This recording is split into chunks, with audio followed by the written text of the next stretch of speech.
The snow was coming down hard that night in Montana. Jake had been working as a paramedic for 3 years, and he thought he'd seen everything. But nothing could have prepared him for what he was about to find on that lonely mountain road. It was almost midnight when his radio crackled to life. A trucker had called in about strange lights and what looked like a crash up on Ridge Road. Jake knew that road well. It was dangerous even in good weather, and tonight the storm was making everything worse. He drove his ambulance slowly up the winding mountain path, his headlights cutting through the thick snow. The wind was howling, and he could barely see 10 feet ahead. Most people would have stayed home on a night like this, but Jake never ignored a call for help. That's just who he was. As he rounded a sharp curve, he saw something that made him hit the brakes. There, halfway down the slope, was what looked like a crashed vehicle. But as he got closer with his flashlight, he realized this wasn't like any car accident he'd ever seen. The thing buried in the snow was metallic, but it had a strange smooth surface that seemed to shimmer even in the darkness. It was shaped almost like a teardrop, about the size of a small car, but there were no wheels, no doors that he could see. Jake rubbed his eyes, thinking the storm was playing tricks on him. He grabbed his medical kit and carefully made his way down the slope. The snow was deep, and he almost fell twice, but something was pulling him forward. Maybe it was his training, or maybe it was something else, but he knew someone needed help. When he got close enough to touch the strange craft, he felt warmth coming from it. The metal was actually warm, melting the snow around it. He walked around looking for a way in, and that's when he found her. There was an opening on one side, and through it he could see a person inside. A woman with the most beautiful red hair he'd ever seen. She was unconscious, wearing clothes that looked like they were made of some kind of silver fabric. Her skin was very pale, almost glowing in the dim light. Jake's medical training kicked, and immediately, he didn't care how strange this all looked. Someone was hurt, and that's all that mattered to him. He squeezed through the opening and checked her pulse. It was weak but steady. Her breathing was shallow, and her skin felt cold despite the warm metal around them. He carefully lifted her out of the craft and carried her up to his ambulance. She was lighter than he expected, and there was something about touching her that felt different, like a small electric current running through his hands. He laid her on the stretcher and started his usual emergency procedures. As he worked, checking her blood pressure and starting at 4, he noticed things that didn't make sense. Her clothes seemed to be made of material he'd never seen before. It felt like silk but looked like it had tiny lights woven into it. Her skin had small markings on her hands and arms that looked like tattoos, but they seemed to move and shift when he wasn't looking directly at them. Jake had always been practical. He believed in what he could see and touch, but everything about this night was challenging what he thought was possible. Still, his job was to save lives, not to understand mysteries. So he focused on what he knew how to do. About halfway to the hospital, something amazing happened. The woman's eyes opened. They were the most incredible green color, like emeralds, and they seemed to glow with their own light. She looked at him with such intelligence and kindness that it took his breath away. She tried to speak, but the words that came out weren't in any language Jake had ever heard. They sounded musical, almost like singing, but even though he couldn't understand the words, he could feel what she was trying to say. She was thanking him. With great effort, she reached into a small pouch on her belt and pulled out something extraordinary. It was a crystal, about the size of a marble, that pulsed with soft blue light. She pressed it into Jake's hand, and the moment it touched his skin, he felt a warmth spread through his entire body. Her eyes locked with his, and for just a moment, Jake felt like he could understand her thoughts. She was telling him that this was important, that he should keep it safe, that someday it would all make sense. Then her eyes closed again, and she went back to sleep. Jake looked at the crystal in his palm. It was beautiful and felt warm against his skin, almost like it was alive. He slipped it into his pocket and focused on driving to the hospital. But when he glanced back at his patient, his heart nearly stopped. She was gone. The stretcher was empty except for some burn marks on the sheets where she had been lying. Jake pulled over and searched the entire ambulance, but there was no trace of her anywhere. It was like she had simply disappeared into thin air. When he got to the hospital, Jake tried to explain what had happened to the doctors and nurses. They looked at him like he was crazy. The security cameras had mysteriously stopped working for exactly the time period when all this happened. There was no evidence that anyone had ever been in his ambulance. But Jake knew what he had experienced was real. The crystal in his pocket was proof. Every time he touched it, he could feel that same warm sensation, and sometimes, just for a second, he thought he could hear that musical voice again. Over the next few days, Jake went back to the crash site several times, but there was nothing there. No sign of the strange craft, no marks in the snow, nothing. It was like the whole thing had never happened, yet the crystal remained warm in his pocket, a constant reminder that his life had been changed forever. Jake never told anyone else about what really happened that night. Who would believe him instead? He kept the crystal close and went back to his regular work as a paramedic. But deep down, he knew that this wasn't the end of the story. Somehow, he felt certain that the mysterious woman with the red hair would return someday. He just had no idea that when she did come back, she would change not just his life, but the entire world. 5 years had passed since that strange night on the mountain, and Jake had built himself a good life in Denver. He was now the head supervisor for the city's emergency medical team, and everyone respected him for his calm attitude and quick thinking during tough situations. Jake had always been good at his job, but over the past few years, something had changed. He seemed to have an unusual ability to know exactly what was wrong with patients. Before running any tests, his colleagues joked that he had a sixth sense. But Jake knew it was more than that. Sometimes he would get a feeling in his chest that told him to take a different route to a call, and when he did, he would arrive at the scene with perfect timing to save someone's life. The crystal was still with him every day, tucked safely in his pocket. Jake had convinced himself that the whole incident was probably just a weird dream, brought on by exhaustion and the storm. But late at night, when he was alone, he would take out the crystal and hold it in his palm. It still pulsed with that soft blue light, and it still felt warm against his skin. Jake was dating a nurse named Rebecca who worked at the same hospital. She was kind and caring, and they got along well. But if Jake was being honest with himself, something was missing. He felt like he was going through the motions of a normal relationship, without really feeling the deep connection he knew should be there. Rebecca often complained that he seemed distracted, like his mind was always somewhere else. The dreams had started about 2 years ago. At first, they were just flashes of red hair and green eyes. But as time went on, they became more detailed. Jake would dream of flying through space, seeing cities made of crystal and light, and always, there was the woman from that night. In his dreams, she would smile at him and speak in that musical language he couldn't understand. But somehow he always knew she was telling him to wait, that she would come back when the time was right. Jake tried to ignore the dreams and focus on his regular life. He bought a house in a quiet neighborhood, got a dog named Buddy, and tried to be the normal guy everyone expected him to be. But normal felt like wearing clothes that didn't quite fit. Strange things kept happening around him. Last month, he had responded to a car accident where a little girl was trapped under a heavy piece of metal.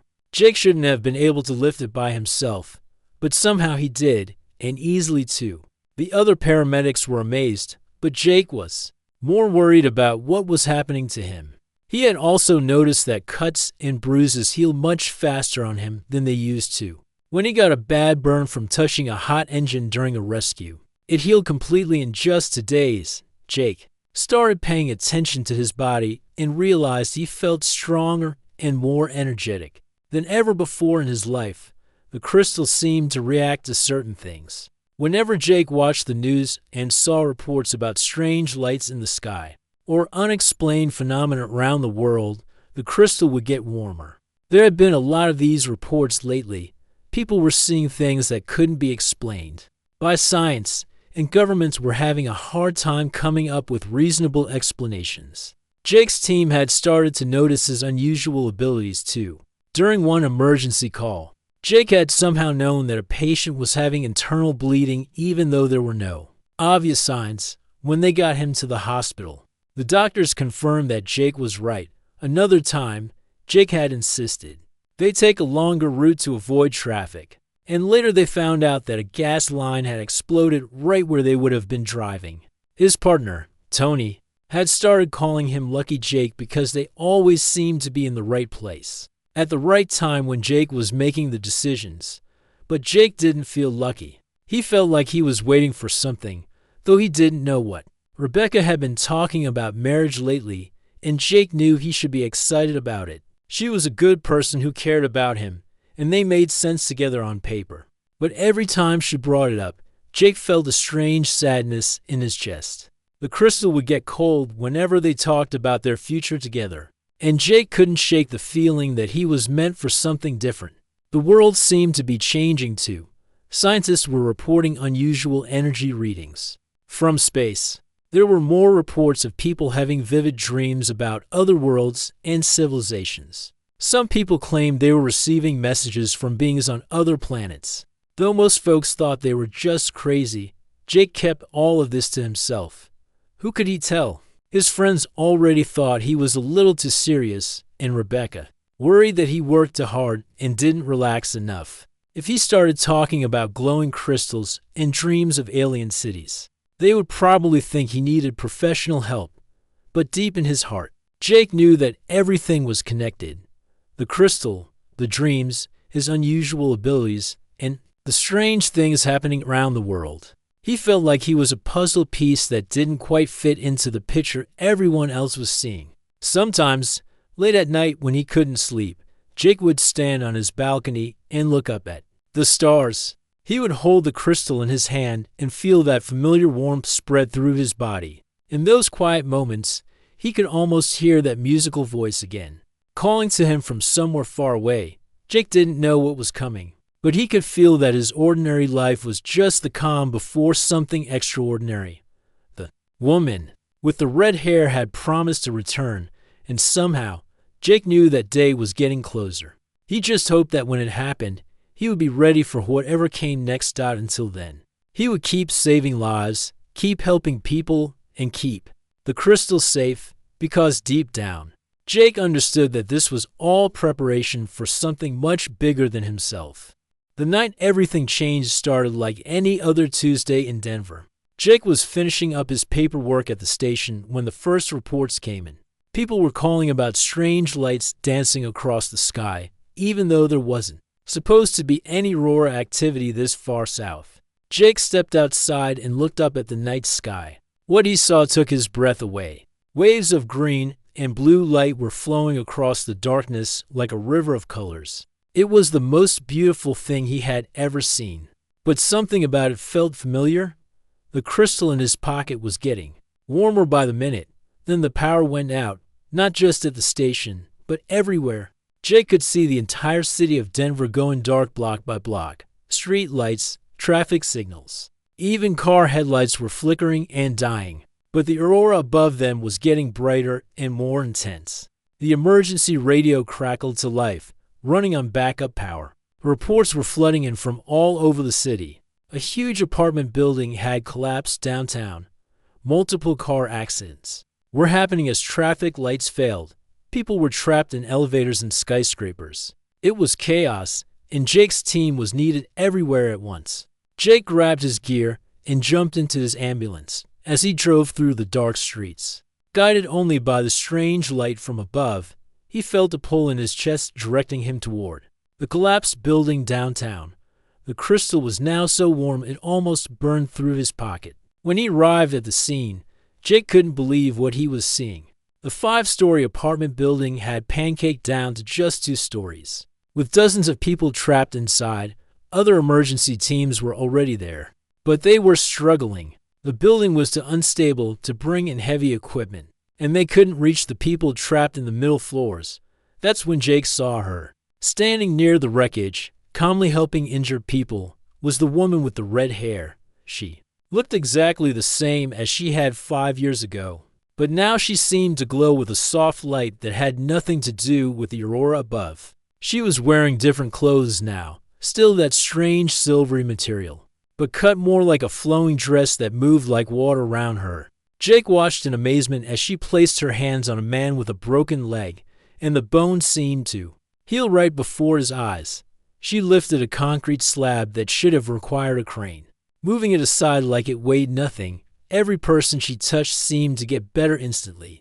Their eyes met across the disaster scene, and Jake felt that same electric connection he had experienced 5 years ago. She smiled at him, and despite all the chaos around them, Jake felt a sense of peace wash over him. She walked toward him, moving through the crowd like she was floating. When she reached him, she spoke, and this time Jake could understand every word. "Jake Thompson," she said, her voice like music even in the middle of all this noise. "I told you I would return when it was time." Jake stared at her, his mouth hanging open. "You're real," he whispered. "I thought maybe I had imagined it all." She laughed, a sound like silver bells. "Very real. My name is Lyra, and I have been watching over you all these years. The crystal I gave you has been preparing you for this moment." "Preparing me for what?" Jake asked, pulling the glowing crystal from his pocket. It was now pulsing with bright blue light that matched the aurora above. "To help save two worlds," Lyra said simply. "Mine and yours." Before Jake could ask what she meant, a section of the building shifted dangerously. People screamed as more debris started to fall. Without thinking, Jake ran toward the building, but Lyra was faster. She raised her hands, and somehow the falling concrete stopped in midair. Jake watched in shock as she guided the debris safely to the ground, then created what looked like a tunnel of light leading into the collapsed building. People who had been trapped for hours started walking out, completely unharmed. "How are you doing this?" Jake asked. "The same way you've been doing impossible things for the past 5 years." Lyra replied, "The crystal has been slowly changing you, preparing your body and mind to work with our technology." Jake thought about all the times he had lifted things that were too heavy, known things he shouldn't have known, healed faster than normal. "You mean I'm becoming like you?" "Not exactly like me," Lyra said, "but compatible with my people. We are from a planet called Ethros, far from here. Our world is dying, and we have been searching for a new home. More emergency vehicles were arriving now, and Jake could see government cars with dark windows pulling up. Men in suits were getting out, carrying strange equipment that beeped and flashed. "We need to go," Lyra said urgently. "There are people who don't want us to succeed. They've been hunting my people, and they've been watching you since that night we first met." Jake looked around at the disaster scene and all the people who still needed help. "I can't just leave. These people need medical attention." Lyra smiled and touched his arm. "Look around."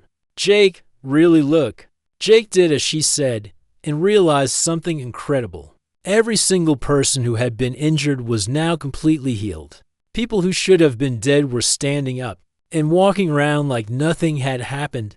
The building that had been completely destroyed was somehow stable again. "Your world and mine are more connected than you know," Lyra explained. "When I use my abilities here, I'm drawing power from both dimensions. But that's also why they can track us." The men in suits were getting closer, and Jake could see they had weapons that didn't look like anything the police usually carried. "Who are they?" Jake asked. "People who believe that different species cannot live together peacefully. They would rather destroy both our worlds than allow us to merge them and create something beautiful." Jake felt the crystal pulse in his hand, and suddenly he understood. This wasn't just about him and Lyra. This was about the survival of entire civilizations. "What do you need me to do?" he asked. Lyra's smile was radiant. "The same thing you've always done, Jake. Help people, save lives. But now, instead of just saving individuals, we're going to save everyone."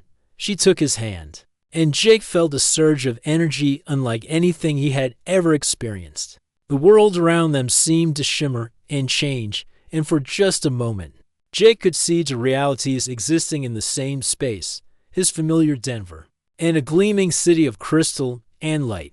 "Welcome to your true calling," Lyra said. Are you ready to become who you were always meant to be? Lyra led Jake away from the chaos of downtown Denver to a place he never would have expected.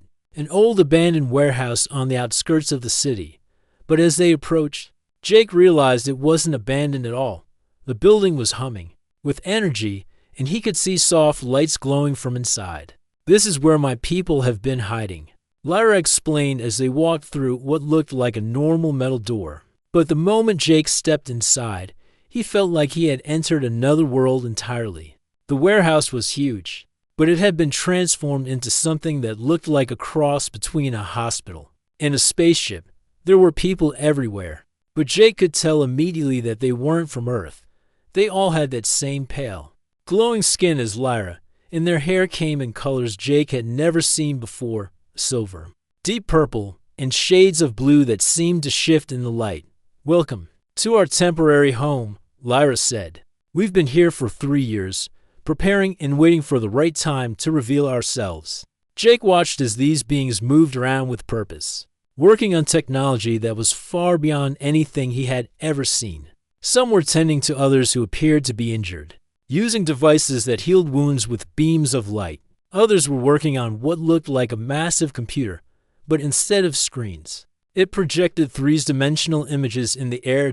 An older woman approached them, her silver hair flowing like water and her eyes the color of deep ocean.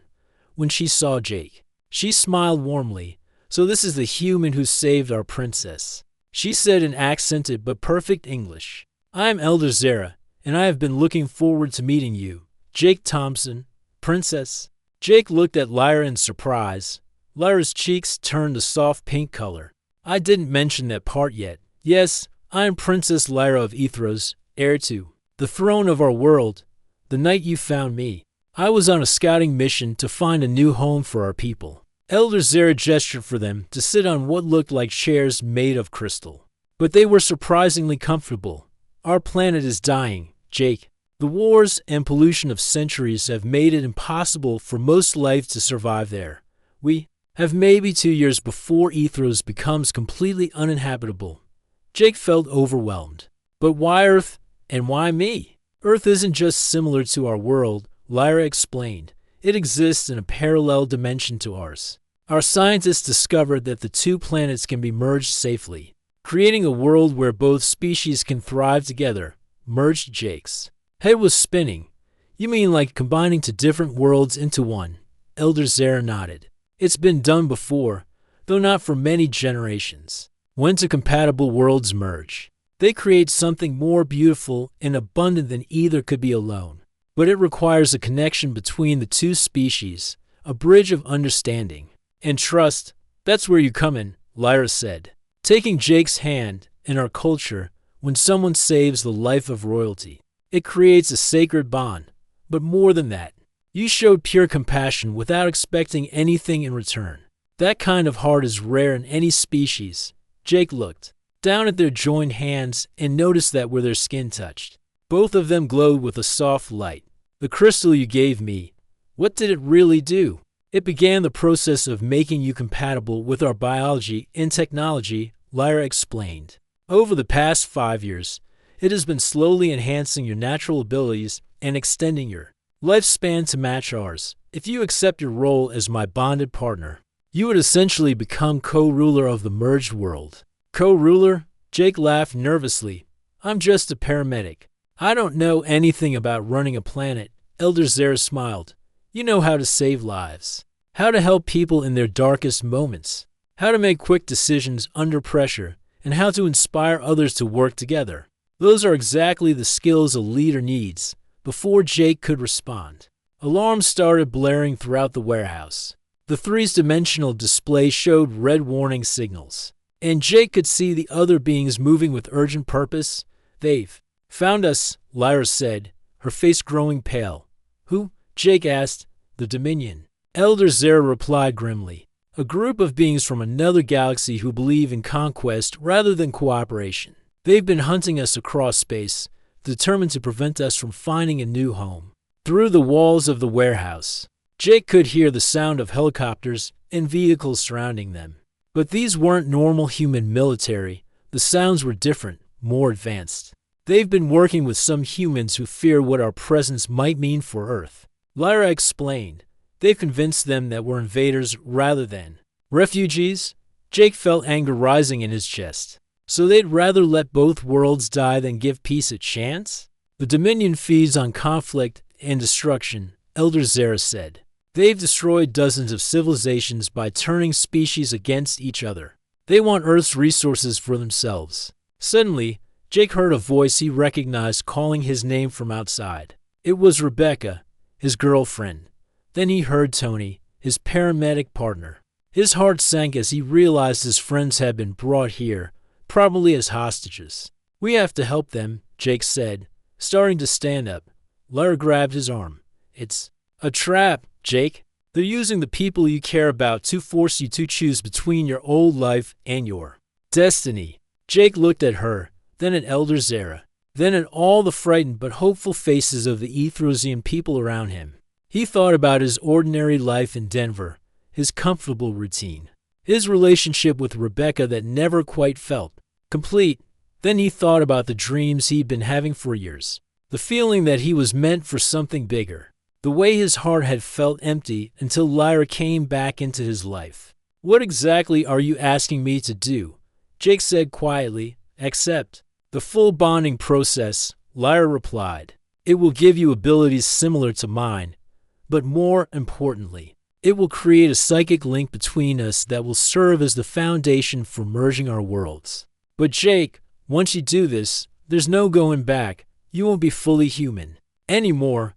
Jake closed his eyes and felt the crystal in his pocket pulsing with warmth. In his mind, he could see to possible futures. In one, he walked away from all this, went back to his normal life, and watched as both Earth and Ethros slowly died from the Dominion's influence. In the other, he embraced his destiny and helped create something amazing, but lost the simple life he had always known. The sounds outside were getting louder. Jake could hear Rebecca crying, begging for someone to tell her where he was. If I do this, Jake said, opening his eyes to look at Lyra, can we save everyone? The people from your world and the people from mine. We can try, Lyra said honestly. But it won't be easy.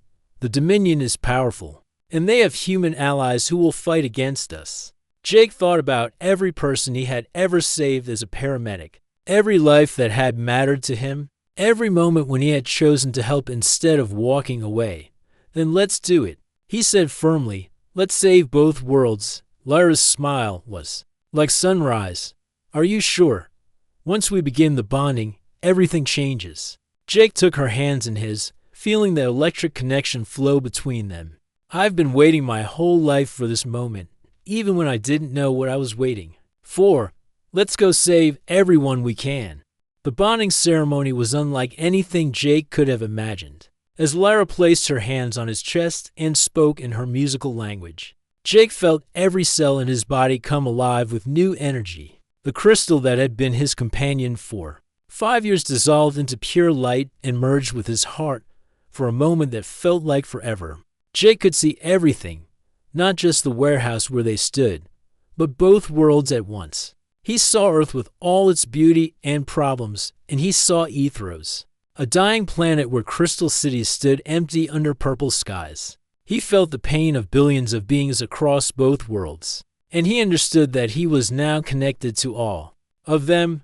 When the light faded, Jake looked at his hands and saw they now had the same gentle glow as Lyra's. He could feel her thoughts in his mind, and she could feel his. But more than that, he could sense the needs of people around him in a way he never had before. How do you feel? Lyra asked, though he could already sense her concern and love through their new connection. Like I finally know who I'm supposed to be, Jake replied honestly. Elder Zara smiled at them both. The bonding is complete, but now comes the hard part. The Dominion forces are preparing for a full attack, and they have your friends as prisoners. We need to act quickly. Jake could feel the presence of Rebecca and Tony somewhere nearby, along with dozens of other innocent people who had been caught up in this conflict. His enhanced senses told him they were scared but unharmed for now. What's the plan? Jake asked. We need to begin the world merger process, Lyra explained. Once the two dimensions start to overlap, the Dominion won't be able to use their advanced weapons effectively. But it's dangerous. If we're interrupted during the process, both worlds could be destroyed. Jake nodded, feeling a calm confidence he had never experienced before. Then we need to make sure we're not interrupted. Can you get me to where they're holding my friends? Jake, it's too dangerous, Lyra protested. The Dominion soldiers have weapons that can kill even us. Maybe, Jake said with a small smile.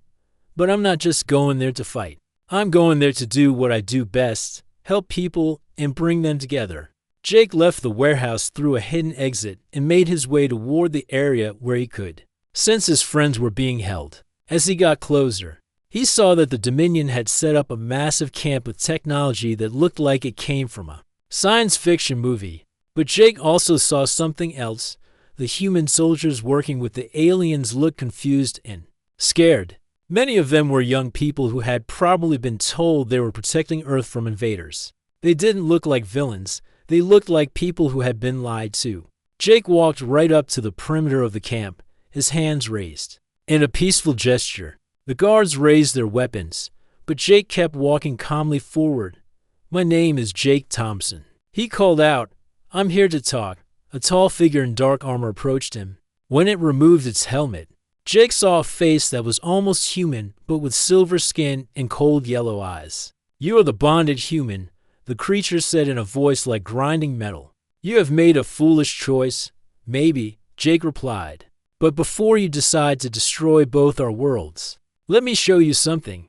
Jake reached out with his new abilities and gently touched the minds of everyone in the camp, Dominion soldiers, human troops, and the prisoners. Instead of trying to control them, he simply shared what he was feeling.